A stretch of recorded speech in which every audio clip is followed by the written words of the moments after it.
It's already on here. Hello. My name is Pranav, and I'm into applied econometrics and data science. My question is, so I have heard that you are pro growth, which is very good as from the economic standpoint, but I fail to understand that we do provide a lot of support, at the start to develop an app, right? There are thousands of apps across, domains that are being published by people. I want to know about the authenticity of and the implication of those apps on the health and safety of people. Especially, I want to see, why can't the government, federal or provincial for that matter, have a layer to scrutinize those apps, right? Because invariably, it will impact the end user who has no idea, what is the methodology and how they have developed the app, right? We talk about the medical science space. We talk about artificial intelligence, application of artificial intelligence. There's a research from Gartner that says that about 80 to 89% of the models would fail by 2023. The AI models that, which is perhaps the backbone of all the apps that you're developing these days. So why can't the regulator, obviously that's not pro-growth, but some sort of, fair or some sort of, So let me just make a broader comment on that. So it's really your attitude towards innovation. Do you adopt the precautionary principle, which basically says you assume the worst and you act that way? Or do you sort of look at the risks that actually occur? So I think that what we have here is that if you look at the difference between regulations in Europe, say, and then US and Canada, Europe has adopted the precautionary principle, especially when it comes to GDPR. Right. We still don't actually know how it's going to be enforced. If it's actually enforced by the letter of the law, it could be a real problem. But my personal view is that we're going to see an application of the question you're asking. We have different regimes out there.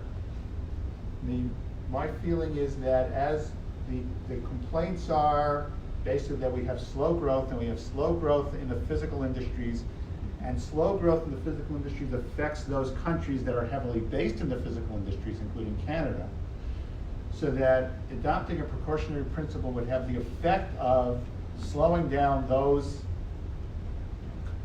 countries that are physically based.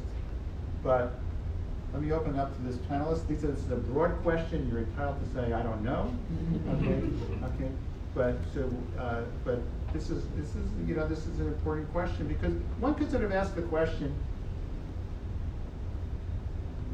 was the development of smartphones a good idea?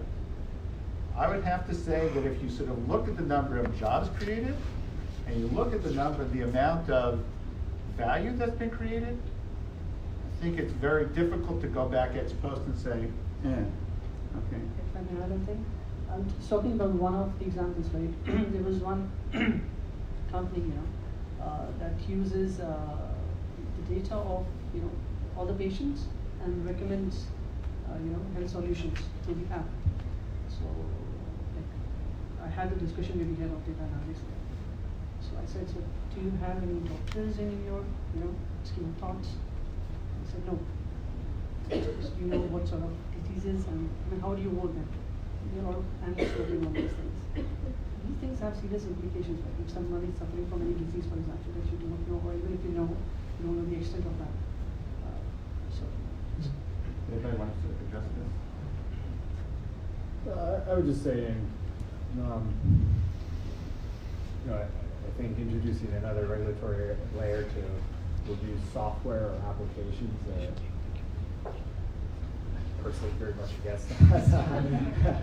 So, but I do think that in certain markets, there are provisions in place to watch it. Like you can answer much better than I can, but I know in the medical health field, if you develop a mobile app in the medical space, it does have to go through certification, both in Canada, the US, and Europe. So there are some regulatory steps in certain regulated markets where it's field. In the broader context of markets, generally, I think, obviously you have the large corporations like Apple and Google reviewing the apps that come flow through their system. You know, generally Apple tries to protect their users to some degree. They're, you know, and some things are let through that maybe in retrospect they shouldn't have, but they're motivated to sort of protect their businesses and long-term reputation and their profit model. So the vested interest is to provide value to their customers through that. So on side, but there are, you know, provisions in certain markets where those steps have to be taking place. I'm sure in automotive and medical and so on. So, but I think to add another layer there would add a lot more complexity, and I think it'll slow down the innovation cycles. Like, you know, I was recently with a customer with a large global pharmaceutical, and they were in Toronto last week. He's Russian, lived all over Europe, and he lives in France today. And he was visiting his team in Toronto, and he was complaining about the European regulatory environment. He goes, "We cannot innovate." He goes, "You know, I cannot get, you know, we can't move companies very fast." And they see other regions just moving so much faster than them. Yeah. Go ahead, then, why don't you take the last word so we can finish up? What I will say is that I think the maturity of industry matters. In a lot of industries, let's say healthcare, automotive, some of the stuff that you said, that has been around long enough to know exactly, for us to know exactly when things go wrong and the impact of what happens when things go wrong. Some of the industries that we're just sort of starting to confront now, let's say algorithmic bias, those kinds of things, I don't think we actually is at the maturity where we understand exactly the places where things can go wrong and how wrong things can go. And regulations, I think, happens oftentimes retroactively. There's a big sort of incident, a lot of people get hurt or otherwise, and the regulation comes retroactively. I don't think we're at the point where such has been reached yet with those sort of algorithmic decision making. So it's actually a really exciting time to have a lot of people get hurt, but it's a time for us to really start thinking about those things, right? And in the States, Sandor Mullainathan, who's an economist at Stanford, thinks about these things. And U of T, Avi Goldfarb, as well as Adi Agrawal, along with other cohorts, have started thinking about those things. And so I would definitely check out that work. So let me thank the panelists and give them all a big hand. And thank you very much all for coming. And if you didn't get food, grab some. Thank you. Thank you very much. Thank you very much.